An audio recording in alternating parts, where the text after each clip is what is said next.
Hi everyone and welcome. Today I'm going to talk about 5-star predictions. So I actually did a quite similar video last year where I talked about a couple of books that had a very high potential to becoming all-time favorites based on the premise or what people that I trust told me about those books. And I thought that now it was time for an update. So I will first go over those books quite quickly and talk about whether or not I've read them, first of all, and then if they were actually all-time favorites or if they were a little bit disappointing. And then I do have 6 new books to talk about that I will be reading in 2022 and that I have very high hopes for that they will become all-time favorites. So when we look at that list of last year, there are 3 books that I haven't read yet. And some of them are still all-time favorites, but some are not. The first one is this one, The Empire's Rune by Stavely, and that one was actually a new release. It was my most anticipated release of the year. It was going to come out in July. So when I made the video, it hadn't come out yet. And I was expecting to get it immediately and then immediately read it. However, I still needed to read a standalone in that world. So if you don't know, The Chronicle of the Unhewn Throne by this author is one of my favorite series of all time. But then Skullthorn, a standalone novella in the same world, was one that I had on the TBR. You can still see it here, but I hadn't read it yet. So I read that in June to be prepared for the big release in July. And I ended up DNFing Skullthorn. So because of that, I was a little bit more hesitant and not as excited to pick up The Empire's Rune. And to this day, I still haven't read it. Now, I do still think that I will like it, but because I absolutely hated Skullthorn, it's no longer a 5-star prediction. Another book that I don't even own at this point is She Who Became the Sun. This was also a 2021 new release, and since it came out, I heard a lot of mixed reviews, also by people who I absolutely trust on BookTube, telling me that it's a military fantasy, but the kind that I will probably not like. So at this point, this is no longer on the TBR even. I don't own it, and I don't plan to buy it anytime soon. And then the last book that I haven't read, but this is still a 5-star prediction, and that is The Dragonbone Chair by Ted Williams. If you don't know, I absolutely love A Song of Ice and Fire by George R.R. Martin, and I know that this author was heavily influenced by Ted Williams and his trilogy. So I still want to read it. However, I am going to reread A Song of Ice and Fire in 2023 first. So it's still a 5-star prediction. It's still a series that I want to get to very soon, but I won't have the option, and it will probably be one that I will pick up in 2024. But still one that I have very high expectations for. On that list were also 2 books that I had very high expectations for, but that I DNF'd or hate read in the end. So yes, these were 2 terrible books in my opinion. The first one, The Sacred Hunt, I DNF'd, and this was just false advertisement at its finest in my opinion, because I picked it up because of the premise. It said that you had a hunter lord, and this had an animal companion, hunting hounds, so I love animal companions. They were going to hunt in the forest. I love forest set magic, forest set fantasy books, so I was all here for it. Also, this hunting lord was going to have a special friendship bond with one of his servants, and also something that I absolutely love. And then, just the icing on the cake, there was going to be a hunting god, and he was going to hunt these hunting lords. So I thought, yes, this is going to be a lot of emotions because one of them is going to die, and this is going to break the bond. I was so excited for this. However, when I picked it up, I saw from the get-go that the plot was much bigger than this. You had time traveling, you had a main character that wasn't mentioned in the premise, you had a big plot line that was going on in a city. So all of this was just not what I signed up for, and that's why I DNF'd it. But this is one that I might pick up someday because just my expectations were very wrong, and I do think that the writing style was good. But at this point, I don't know if I'm going to pick it up because it will be a 3-star at best probably, and that's just not what I'm going for. And the other book that I actually read, this was also a 2021 new release, and absolutely hated. This was my most hated book of the entire year, I think, and that is The Wolf and the Woodsman by Reid. Now, this was sold as a Red Riding Hood retelling. It was not. It was more a Beauty and the Beast retelling, in my opinion, but it was just so bad. And I have an entire rant of this book if you want to know, but yes. I read it, I wish I DNF'd it, I wish I didn't spend all the time on this book, and this was just a waste of time. Then books that were just good. They were nothing exceptional, but they were okay. The first one is The Queens of Innislear, which has a beautiful writing style, a very good plot, but it's told so slow. Even that for me, at times it was a little bit too slow. This is definitely one of the most unique books that I've read last year, so just because of that, I'm actually glad that I've read it, but it wasn't an all-time favorite in the end. Another book that I did quite like, and this was also a 2021 new release, I did have a lot of new releases on that list, and that was For the Wolf. by Hannah Witton. Now, this is actually the first book in the duology. The second book is coming out in June, and I'm still quite excited for that. And this was a fine read. It was a debut novel, and you could definitely read it at times, but I liked it a lot more than The Wolf and the Woodsman. And like I said, I am excited for the new book. I also thought that this was very atmospheric. It was dark fantasy, so it actually did everything that it told me that it was going to do. So at least there, the premise was actually very accurate, but I do wish that the writing style was a little bit better and that the characters were more developed. So there is definitely room to grow for this author.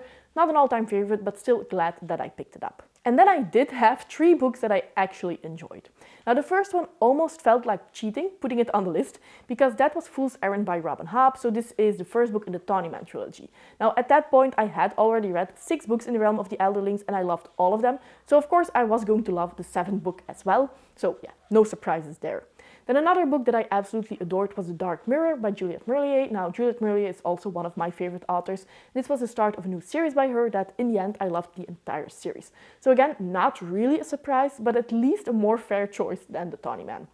And then the third book that I loved is actually a very nice surprise, because this was an author that I hadn't read before, and that was The Lost Queen by Sidney Pike, and I think that you can see it here. And in the end, I did really enjoy the 2 books in that trilogy. The 3rd book is coming out next year.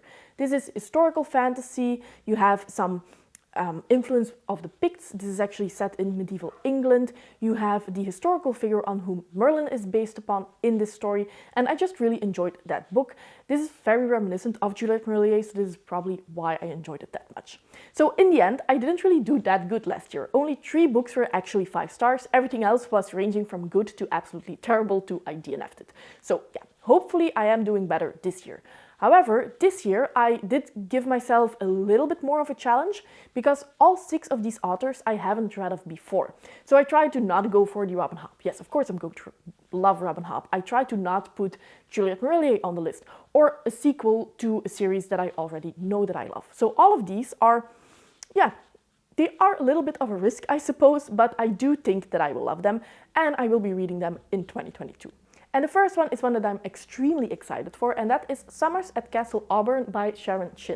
This is an adult fantasy standalone, and what basically drew me in was the pitch of, if you like Daughter of the Forest by Juliette Merlier, you're going to love this one, and that's my favorite book of all time, so of course I was going to love it. And that's actually all I knew before I picked it up a week ago. But now I've read the premise, and I think that I will love it. This is a book about the illegitimate child of a lord, and every summer she goes to Castle Auburn, and there she falls in love with a man that will never be hers. And then you follow her throughout childhood, I think, when she grows into a woman, and now when she goes to Castle Auburn, she's actually quite sad. She sees a lot of injustice, stuff like that. So I do think that this impossible romance is something that I will absolutely adore, and I can already see some things that I will like and that remind me of Daughter of the Forest, but also of Fitz of the Realm of the Elderlings, which is also becoming one of my favorite series of all time. So yes, think that I will absolutely love this. It's not too big, it's a fantasy standalone, so not getting into a series, so I do hope to pick it up next month or the month after that. Then we have a sci-fi. So this is definitely a bold choice for me, because fantasy is my preferred genre. Sci-fi is something that I read, but I'm still quite new into it. However, I do think that I will love this one. And that is Parable of the Sower by Octavia E. Butler. So this is the first one in a duology. I think that the second one is called Parable of the Talents. And what I remember and what struck me as something that I might enjoy is that, if I'm not mistaken, this is told in journal entries. And that's something that I quite enjoyed in Piranesi. So I think that that's why I will love it. I also heard that this is a dystopian novel. I love dystopian novels. It's a subgenre of sci-fi that I've actually read for a long time. So I'm not that new into that subgenre. And if I'm not mistaken, this is also about a girl who can feel the emotions of others. So that's why the sci-fi element comes in. But it also feels a little bit magical, fantastical. So yes, I do think that I will love this. I've also heard that Octavia E. Butler is an amazing author and that she has a beautiful writing style. So fingers crossed. I think that of all the sci-fi that's currently out, this is probably the subgenre and just the elements that I will probably like most of all. Then I have the start of a series, and if I'm not mistaken, this is a big epic series and it's not finished yet. However, I don't care. I heard a lot of amazing things and I cannot wait to start it. And that is A Cavern of Black Ice by G.V. Jones, and this is the first book in the Sword of Shadows series. Now, I have heard a lot of people compare this one to A Song of Ice and Fire, and of course that always gets me excited. And I've read the back of this book, which is basically the premise of the first book, I think. And this reminded me a lot of Jon Snow in A Song of Ice and Fire, because we basically have two men who get back to their clan. Their father, the chief of the clan, died, and now they have a new chief clan. And this is a very brutal lord, so one of these sons, one of these brothers, decides that he doesn't want to stay, and he goes away with his uncle. So it reminded me a lot of Jon Snow and what he does in the first book in A Song of Ice and Fire.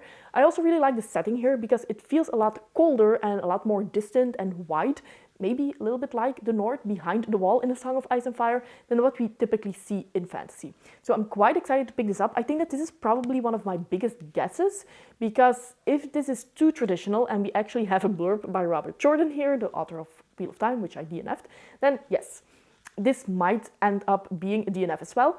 But somehow this just calls to me, and I think that I will absolutely love it and maybe even binge the series in one go if I feel like it. And then a book that is on my TBR and on my 5-star predictions list because I loved The Lost Queen by Signy Pike so much, and also because my friend Sarah over at Sarah Reads told me that she absolutely adores this series. And that is The Crystal Cave by Mary Stewart. So this is the first book in the Arthurian legend, or the Arthurian saga, which is a trilogy or a quartet, I'm not quite sure. I think that the trilogy really ends up the story, but then you have a fourth book which is a companion novel, something like that. So this is of course very traditional. This is an Arthurian legend retelling. You have Merlin, you have Arthur. I actually haven't read a lot of books where you have the Arthurian legend. The Lost Queen is the one that comes closest, and this is more historical fiction than having to do with this legend. So I'm quite excited to see what I think of this, and I think that I will absolutely love it, because even though I don't really know a lot about the original legend, what I have seen in TV shows and movies and stuff like that, I always find it just so intriguing and I want to know more. So if my friend Sarah recommends this, I'm pretty sure that it will be a great read. Next, I have the first book in a series, and a lot of booktubers were raving about this first book recently. And that is The Black Ghost by Mike Brooks.